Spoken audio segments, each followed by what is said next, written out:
السلام عليكم، ازيكم عاملين ايه؟ يا رب تكونوا بخير وكل سنه وانتم طيبين. ويلا بينا على فكره جديده لرمضان هتعجبكم ان شاء الله. هنجيب بقى الصندوق ده، طبعا تقدري تجيبي اي كرتونه بس يكون حجمها زي الحجم اللي انا مستخدماه كده، وهبدا ان انا اقسمها كده. هعمل زي رف كده في الكرتونه، طبعا تكون كرتونه سميكه شويه ومش محتاج ان انا هنا ان انا اغلف الكرتون من جوه لان مش هيبان كل الكلام ده. فانا لازم أنا اعمل الرف ده كده. انا هعمل معاكم النهارده ديكور لعلبه مناديل رمضانيه جدا هتعجبكم ان شاء الله.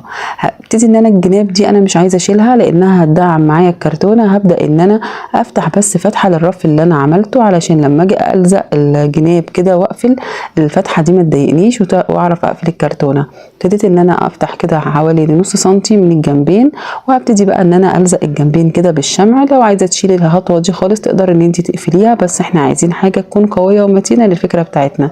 وهبدا برضو ادخل الجناب دي في مكانها واقفلها برضو كده بالشمع، ويبقى انا كده قسمت الكرتونه من جوه. وتعالوا بينا نشوف هنعمل ايه من بره. هبدا افتح فتحه بقى كده حوالي 10 سنتي في سنتي، اللي هي الفتحه اللي هتبقى اللي بطلع منها المناديل. انا كده الكرتونه معايا شوفوا واقفه ازاي، هتبقى كده معايا مش هتبقى نايمه، لا هتبقى واقفه كده، لان الفكره بتاعتنا النهارده انا عايزه كرتونه تكون عاليه كده عشان اعرف انفذ عليها الفكره بتاعت النهارده. ابتديت ان فتحتها كده، وهبتدي برضو افتح الجزء اللي انا قسمته من جوه، هعمل له فتحه من ورا اللي انا هحط فيها علبه المناديل، والجزء اللي تحت اللي هو الاقل من الجزء اللي فوق هخليه لريموت او لاي رفايه عايزه احطها. ابتديت ان انا افتح كده طبعا باستخدام القطر، اعلم وافتح قبل الرف وبعد الرف الفتحه الصغيره والفتحه الكبيره. ان شاء الله باذن الله فكره النهارده اول مره تشوفوها، محدش نفذها قبل كده. متعوده دايما احاول اجيب لكم افكار جديده محدش نعملها او نفذها قبل كده علشان تبقوا مختلفين وتعملوا ديكورات رمضانيه جديده في بيوتكم. وهبدأ بقى افتح برضو الجزء العلوي اللي انا برضو مقسماه من فوق، او انا عندي الجزء ده تلت واللي تحت تلتين، جزء لعلبة المناديل وجزء تاني احط فيه اي حاجة. انا كده فتحت الجزئين اهو زي ما انتم شايفين الرف ظهر. هجيب بقى كرتونة اكبر من العلبة بتاعتي بحوالي سنتي من جميع الجوانب او سنتي ونص، وهبدأ ان انا الف دوران كده على الزوايا، كل الزوايا ما عدا زاوية واحدة. الزاوية دي انا عايزة اخد خط مايل كده اهو، هاخد خط كده بالمسطره لجوه شويه، هو من جنب واحد بس، وبعدين اكمل دوران عادي. هبتدي بقى اقص كل الدورانات دي كده عشان الشكل يظهر معايا. الجزء ده هو اللي هيعمل كل الفكره، وهو اللي هيظهر لي كل الفكره اللي انا بقى بعملها النهارده. ابتدي بقى بعد كده اقص. بعد ما اقص ابتدي اجيب فوم اسود مطفي او شنطه تسوق سودا او اي قماشه متوفره عندك، او قماش جوخ حتى اقدر اغلف باي حاجه بس تكون متوفره طبعا عندي. انا هنا هستخدم الفوم الاسود بس المطفي، وهبدا كده اغلف برضو الجزء اللي تحت عشان طبعا عرض الفوم ما كفاش، فابتدي ان انا اكمله. طبعا كل ده مش هيبان معايا بعد كده. وهبدا بقى بعد كده اشيل اي زوايد كده بالمقص اقصها عشان الفكره تبتدي تظهر معايا.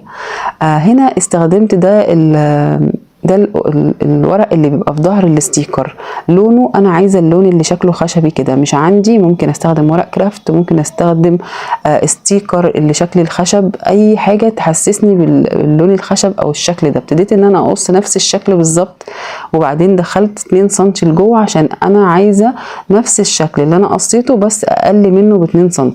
ابتديت بقى كده ان انا اقصه اهو لجوه زي ما انتم شايفين، هيبقى معايا كده الفكره ابتدت تظهر معايا شويه. انا هنا بعمل تلفزيون قديم عليه اشكال رمضانيه، وان شاء الله الفكره هتعجبكم في الاخر. هبتدي بقى كده ان انا الزق كل ده. طبعا تقدري تستخدمي مكان الورق ده اي حاجه، انا بحاول ان انا استخدم حاجات مش مكلفه.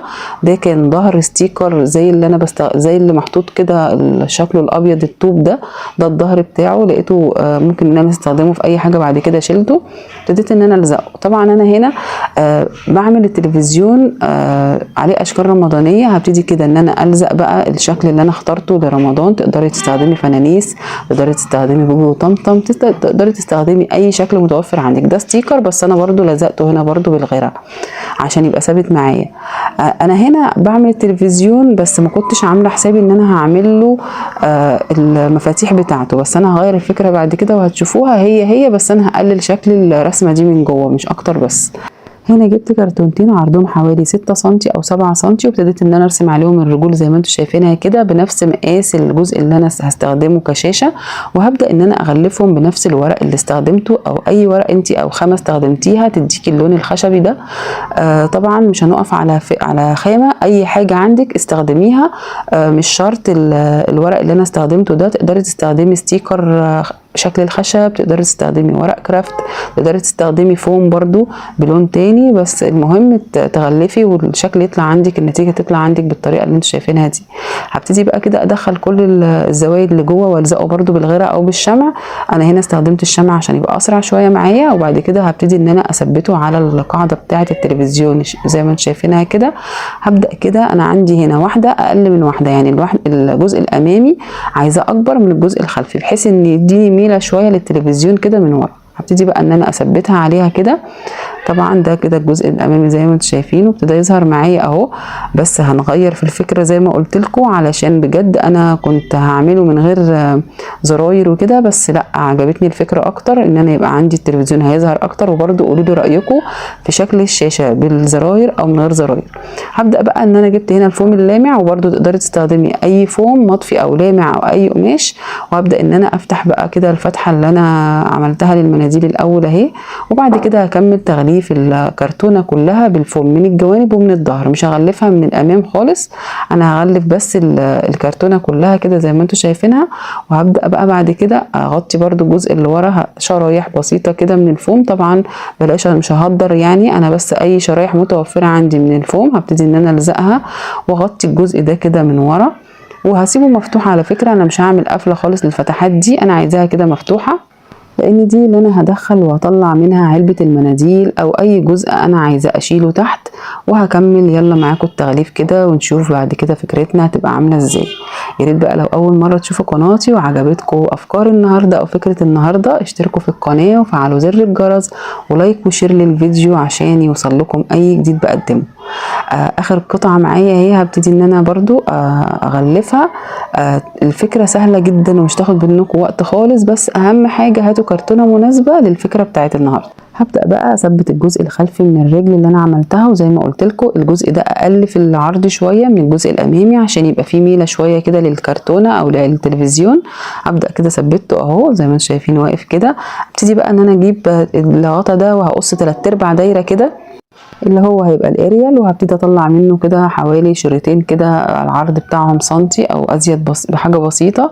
وهنقصه ونغلفه برده وهوريهولكم في الاخر وانا بركبه. بس هنا بقى الفكره اللي انا قلت لكم عليها ان انا حبيت الشاشه تبقى اصغر، قصيتها تاني صغرتها بس شويه، وهبتدي ان انا الزق في الجنب هنا كده شريط من نفس برده الورق اللي انا استخدمته اللي هو شكل الخشب شويه كده، وهبتدي ان انا اجيب دايرتين كده صغيرين احطهم هنا اللي هم المفاتيح بتاعه التلفزيون. الشكل هنا هيبقى اجمل من لو انا كنت سبتها شاشه كامله. وبرده زي ما انتم حابين تقدروا ان انتوا تستخدموا الفكره باي طريقه. وهجيب برده هنا برده دايرتين اصغر من نفس الورق وهحطهم كده جوه، وقصيت كده جزء كده شرايط كده اللي هي كانها زراير. اي فكره تقدروا تحطوها لشكل الزراير تقدروا ان انتوا تحطوها. طبعا سبتها مفتوحه من جنب اللي انا بقص منه، وهبتدي ان انا اجيب شريطه تانية احطها عشان تبقى مقفوله من الجنبين، وابتدت شكل الفكرة توضح معايا اهو. انا هنا هلزق كده برضو الحتة دي علشان يبقى كأنها الجنب اليمين زي الشمال. وهبتدي بعد كده اركب الحواف. انا هنا الكرتون عندي من الجنب ظاهر، قصيت شرايط فوم بني رفيعة اقل من سنتي او نص سنتي تقريبا، وهبتدي ان انا اغلف بيها كل حواف الشاشة اللي انا عاملاها، ويطلع معايا الفينش النهائي للفكره شكله كويس. طبعا تقدروا تعملوا الفكره دي مشروع، تقدروا ان انتوا تنفذوها ديكور في رمضان، تقدروا ان انتوا تهادوا بيها اصحابكم. هنا برضو على الفتحه بتاعه المناديل هبتدي برضو ان انا احط شرايط كده من الفوم اللي انا غلفت بيه الشاشه كلها من الحواف عشان تبقى برضو متبروزه كده معايا. الفكره سهله وبسيطه وان شاء الله تقدروا تنفذوها. وقولوا لي رايكم في التعليقات، والفكره عجبتكم ولا لا. وان شاء الله باذن الله احاول اجيب لكم افكار جديده لرمضان محدش نفذها قبل كده، علشان نبقى بنجدد كده في بيوتنا. يعني كلنا عملنا في اشكال لفوانيس كتير، وكلنا عملنا اشكال لديكورات لرمضان كتير، ابتدي ان احنا نجدد ونغير لاشكال جديده. وكده الفكرة خلصت معايا. زي ما انتم شايفين تلفزيون قديم عليه شكل رمضان بالشخصيات اللي انتوا عايزينها. وهنا هلزق الجزء بتاع الاريال اللي انا قلت لكم عليه، يعني في الجنب كده، مش هيبقى في النص، في جنب كده التلفزيون، في الجزء اللي انا سبته بارز كده الكرتونة زي ما انتم شايفينها كده بارزة شوية لفوق. هبتدي ان انا اثبته كده بالشمع. وبكده تكون الفكرة خلصت. ادي الجزء اللي احنا سيبناه لعلبة المناديل، والجزء اللي تحت نحط فيه اي حاجة. عملنا برضو تنظيم للبيت في رمضان. هنحط بقى كده علبة المناديل ونشوف الشكل هيبقى طالع عامل ازاي. ادي الشكل اهو النهائي، يا رب يكون عجبكم باذن الله. نحط كده علبة المناديل في الجزء ده، تقدري تدخليها وتطلعيها بكل سهولة. اهو الجزء ده تقدري تحطي فيه ريموت، تقدري تحطي فيه مفاتيح، تقدري تحطي فيه اي حاجة جميلة، وفكرة ان شاء الله باذن الله تعجبكم وتقدروا تنفذوها. وكل سنة وانتم طيبين.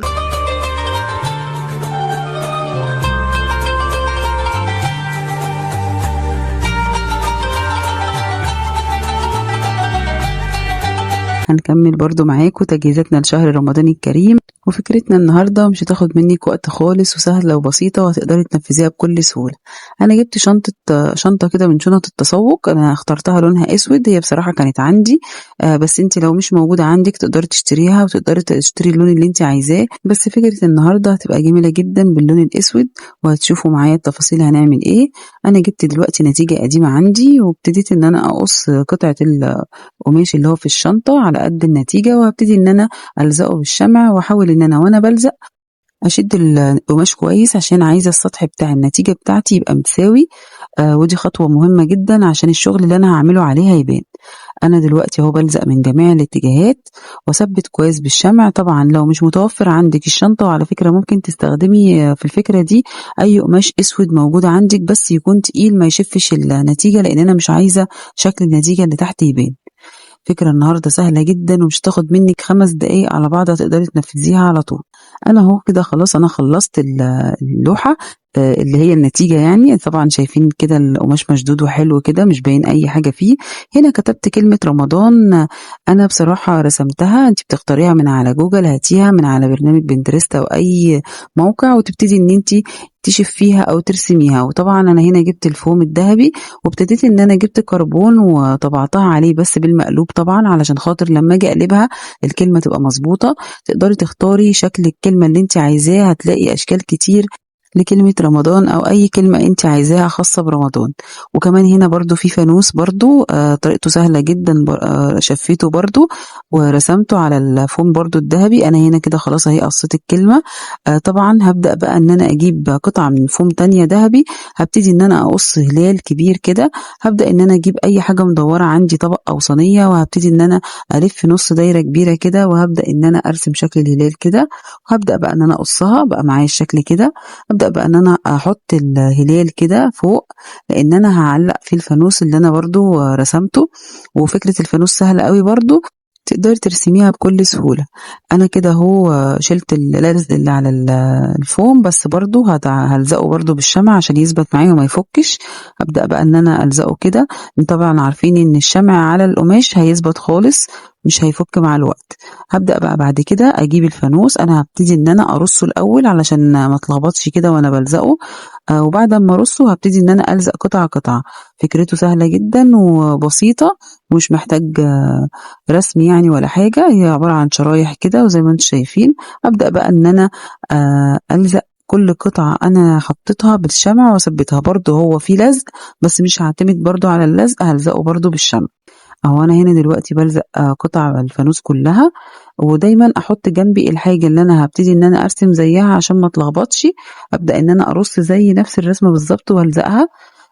سهلة جدا وبسيطة جدا فكرة النهاردة. والله مش ما خدتش مجهود خالص، هي بس ارسمي بس الرسم اللي انت عايزاه، وبعد كده هتلاقي نفسك لزقتي كل التصميم على النتيجة، وخلصت الفكرة على طول. انا كده اهو خلاص خلصت لزق الفانوس. هبدأ بقى بعد كده اجيب الكلمة رمضان اللي انا مفرغاها، هبتدي ان انا ارصها كده على التابلو، وهبدأ ان انا احط الاصل كده قدامي عشان ما اتلخبطش، لان انا طبعا هبتدي ان انا الزق، فابتدي ان انا اظبطها الاول، وبعد كده ابتدي ان انا الزقها زيها بالظبط. وبرده النقط اخلي بالي ان في نقط هحطها في اماكنها. ابدأ بقى بعد كده امسك جزء جزء، انا عندي الر والميم كده دول مفصولين لوحدهم، وبقيت الكلمة كلها على بعضها. هبدأ إن أنا ألزق أول حرف وأمشي زي الصورة بالظبط عشان تطلع مظبوطة معايا. أنا أهو خلاص أهو بلزق كده برضو بالشمع كلمة رمضان برضو عشان تثبت معايا وما تفكش. وبعد كده هنبتدي نشوف هنعمل بقى إيه تاني. قربنا نخلص كده الفكرة بتاعتنا، وأظن الصورة وضحت. أهو بحط النقطتين بقى كده، نقطة الضاد والنقطة بتاعت النون. هبتدي بقى بعد كده اجيب اي رسمة نجمة عندي، او انا ارسم نجمة. انا عندي نجمة كده بتتباع كده مضيئة كده بلاستيك، انا هبتدي ان انا ارسم عليها على الفوم على طول. ولو مش عندك هتبتدي ترسميها عادي بالمسطرة، او تشفيها من على اي حاجة عشان بس تبقى مظبوطة معايا. هبدأ ان انا ارسمها كده على الفوم. انا محتاجة منها 3، هرسم واحدة كبيرة و2 حجم اصغر من دول. هبتدي بقى ان انا كده اقصها، وهبدأ بقى بعد كده إن أنا ألزقها على التابلو. فكرته سهلة طبعا. لحد دلوقتي كل الخطوات اللي احنا عملناها سهلة جدا. أنا كده قصيت ال3 نجوم اهم. هبدأ بقى إن أنا أجيب النجمة الكبيرة، هبتدي إن أنا ألزقها جنب الهلال والفانوس، كده إن أنا أثبتها كده كويس. وبعد كده هبتدي إن أنا أجيب النجمتين التانيين الصغيرين، أحطهم واحدة يمين وواحدة شمال كلمة رمضان. كده مش هيبقى فاضل غير اني اعمل تعليقة بس للتابلو. وممكن لو حابة تلزقيه بدبل فيس على الحيطة طبعا تقدري. انا كده اهو خلصته. شايفين حلو ازاي؟ بصراحة كنت بفكر أعمل له برواز كده، إن أنا أحدده من على الحرف باسترس أو بأي شريط تزيين، بس عجبني من غير أي حاجة. حسيت إن الأسود مع الذهبي مش محتاجين تاني حاجة معاهم. أنا كده خلاص هبتدي إن أنا أعمل التعليقة أهي. عملتها برضو من نفس القماش الأسود. أظن شكله جميل جدا. يا رب يكون عجبكم. فكرة سهلة وبسيطة وما خدش وقت خالص، وديكور رمضاني جميل. وكل سنة وانتم طيبين. أترككم في رعاية الله وأمنه، والسلام عليكم ورحمة الله وبركاته.